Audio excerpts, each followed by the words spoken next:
Welcome back, everyone. Dr. Faust from Dr. Faust Painting Clinic here once again for another painting tutorial for all of you Heroforge fans. This time we are painting a fire mage, and we're going to be going over a lot of stuff. Painting texture once again, painting with a warm paint scheme, painting fire, doing freehand work. A lot of stuff to cover, so let's just jump into it. For a fire mage, it's quite logical to go with warm color like red, so we are going to go with that. It's very thematic. However, we're not going to use standard layering here because this is she's mostly robe. We want to make it a bit more interesting, so we are adding texture, and right now I'm just painting little dots of red, and this is done over a base coat or undercoat of black red. Once dry, I added a second layer of dots to make them more intense, kind of more solid, essentially connecting the dots by adding a secondary layer towards the bottom of the robe. And I did this with pretty much every layer of paint. I'm just showing you this one so you understand it, and we're going to skip the rest so this doesn't get too repetitive.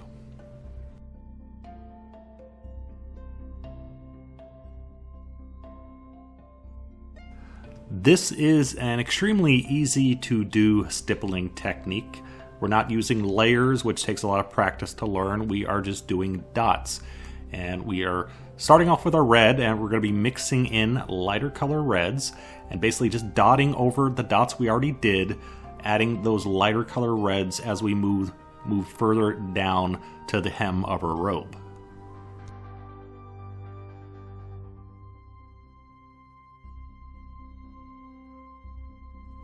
At this point, I actually started moving a little bit further up the robe with this color, just because I wanted a bit more contrast, because we are putting this color next to the original black red. It stands out a lot more as opposed to putting it over the previous mixture of red, because that is much closer in color and hue. So a few little embers of light that are kind of floating around the robe a little bit further away from the rest, because I did want to try to get kind of the idea of embers burning off a forest or something. I don't want a flat line of color towards the hem. The line goes up and it goes down, and there's a few little spots of light on the robe.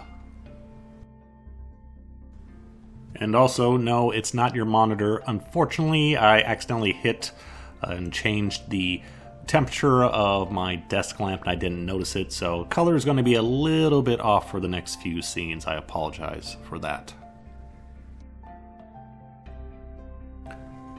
For our last color, I actually switched to a toothpick to apply it. Just sharpen the end, and I'm using that to dot in the final dots. Toothpick is a very good tool for dotting in colors. I didn't use it for the previous steps because I kind of wanted a broken, more lava-ish look, but when you want to make a perfect little circle, toothpick is a very good painting tool. Decided I wanted the base of the robe to have a little bit of a darker color, so we are applying a thin glaze of black towards the center so we get much more contrast between the center of the robe and out towards the end where we have that very orange, almost yellow color applied.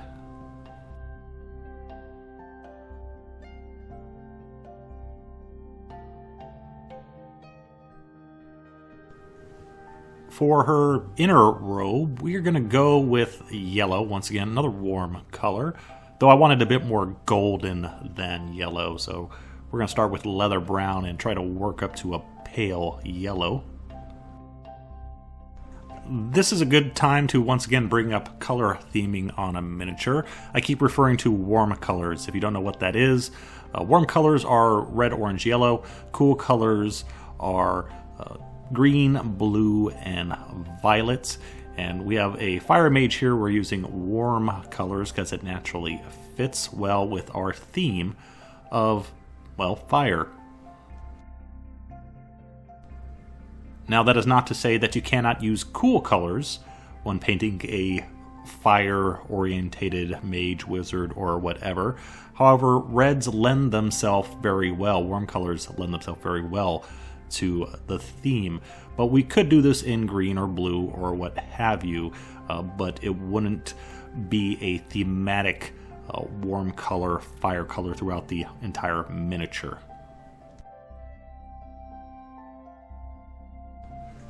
Second thing I want to mention is I talked about color balance again several times in the past, and sometimes when you choose a color, where else to place it on the miniature just logically, naturally comes to you once you try to balance your colors.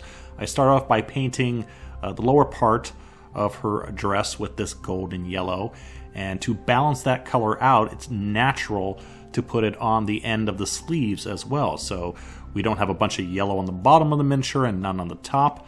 Using it in both those places balances that color out very nicely. So we pick yellow to use on one area of the miniature, and just natural selection tells us where else to use it on another blank area of the miniature.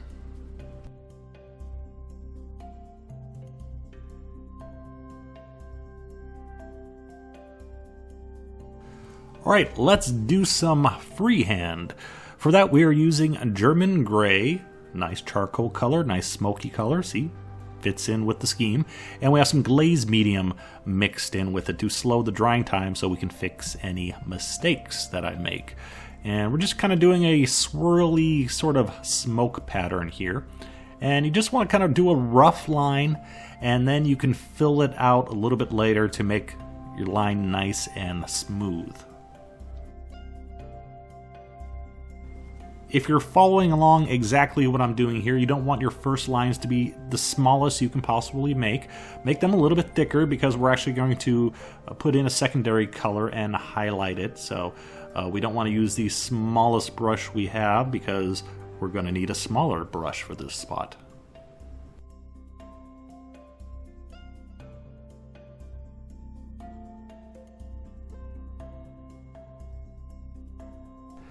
And then we finish off with, I really don't want to call it a highlight step because this is like a printed pattern on a dress, so you wouldn't have the same highlights on the top of each of our little swirls.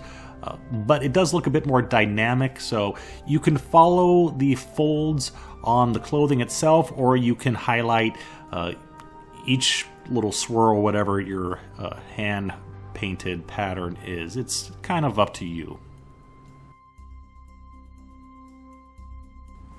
Decided to try a fairly dark skin tone color for her, and we're starting off with Camo Black Brown. Remember, when painting skin tones, don't be limited by what a paint manufacturer offers. The skin tone shades most offer are very limiting. You'll only find like one or two. You can use any color, whatever you deem appropriate. Doesn't have to have flesh or skin in the title.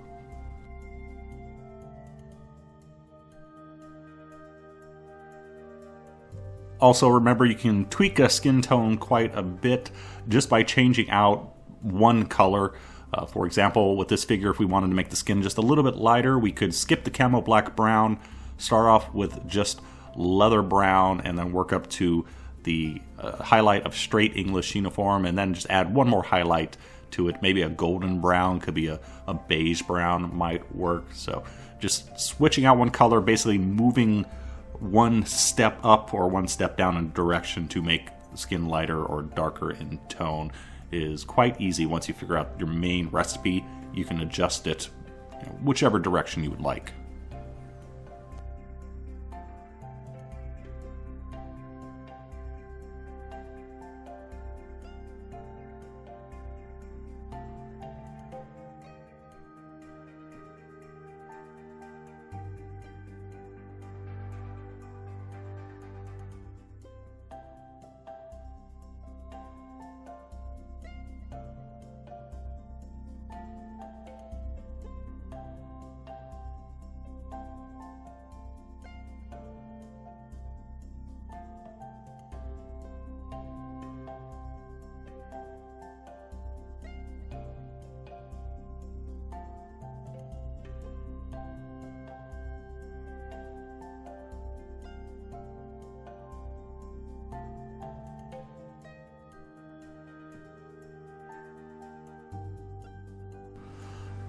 Finally comes the fire, which is one of my painting banes. I really don't like painting fire. Fire is a translucent chemical reaction in reality, and trying to capture the look of fire with a solid object like this is very difficult to do, so I just try not to paint it whenever possible. However, we will soldier on and try to do our best here. Fire, you want to stick with yellows and orange colors. Stay away from red, which some people go a little bit too far here. But the key to painting fire is do it in the opposite direction as you normally would add layers to highlight something. So we start off with the flat yellow, and then we work our way up to orange.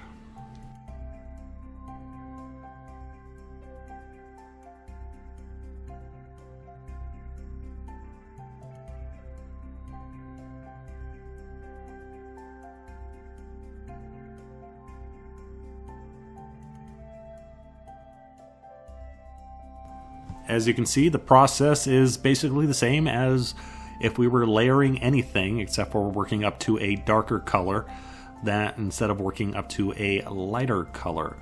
I actually worked all the way up to deep orange, which I think was going a little bit too far. It was too close to red, so I had to go back and glaze that with a little bit of light orange to clean it up and to bring it more into that yellowish orange fire range.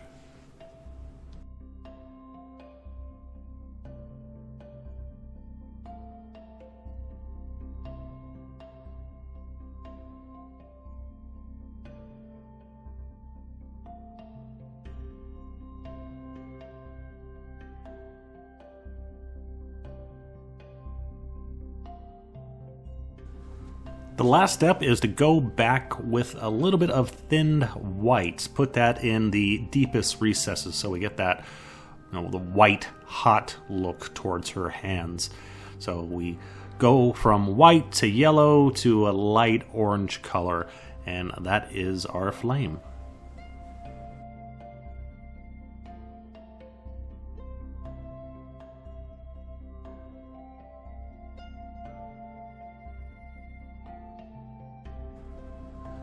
For a little bit of glow effect, we are adding some of our orange and yellow color to the hands.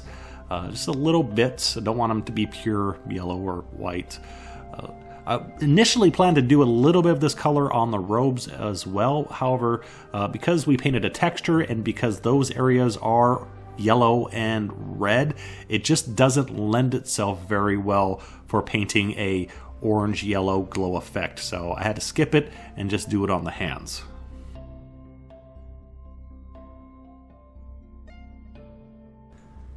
After flat varnishing the miniature, went back and added a little bit of gloss varnish just to the gemstone on the staff on her back and also to the fire. So the gloss varnish gives just a little bit of sheen to those areas. Normally you don't gloss varnish fire. This is basically just experiment. I wanted to try it and see if it actually works to make it look better. So I'll let you be the judge of that, but just trying something new, that's how we learn how to paint. And there we go, there is our fire mage. Once again, feel free to name the figure. Currently I'm going with Venus, because she's your fire.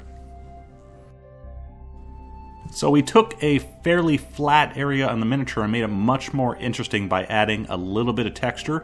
And also the dress has that kind of ember, slightly lava look, a bit more ember I would say, which really fits the theme of a fire mage. And also it was really easy to paint. We didn't even layer it, we just made dots. We also did a little bit of freehand to the center area of the dress just to spice up that area. Remember with freehand, first of all, it's usually better if you kind of sketch out your design on paper first so you have a bit of a guide. But make your lines, start off with thin lines and just flesh them out to clean them up. And you can or can't add a little bit of highlighting or color in the center of the lines. It's up to you. I am terrible at freehand, so I'm not teaching you or showing you here anything very complex. If I can do it, you can do it too. And we also learned how to paint fire. Again, something that I am terrible at doing. I just don't like painting it. But we went over the concept. You start off with a white or very light yellow and work your way up to a light orange. We could have also added a little bit of, I would say German Grey probably would be best. Add a little bit of smoke at the top of the flames, which kind of would have worked with the pattern on her inside of the dress because we used a dark gray there, but that's definitely optional. There's not really any billowing smoke in this figure, so decided to skip that. One thing I did not cover was doing glow effects. I wanted to do that for this miniature, but unfortunately I didn't quite plan ahead because doing an orange-yellow glow effect on a red and yellow dress just wouldn't work out. If we did the fire purple or something like that, or blue, then we could have done it, but I'm sure I will cover it in a future video at some point. So in the meantime, hope you learned something. Thanks for watching, and I will see you next time. Bye-bye.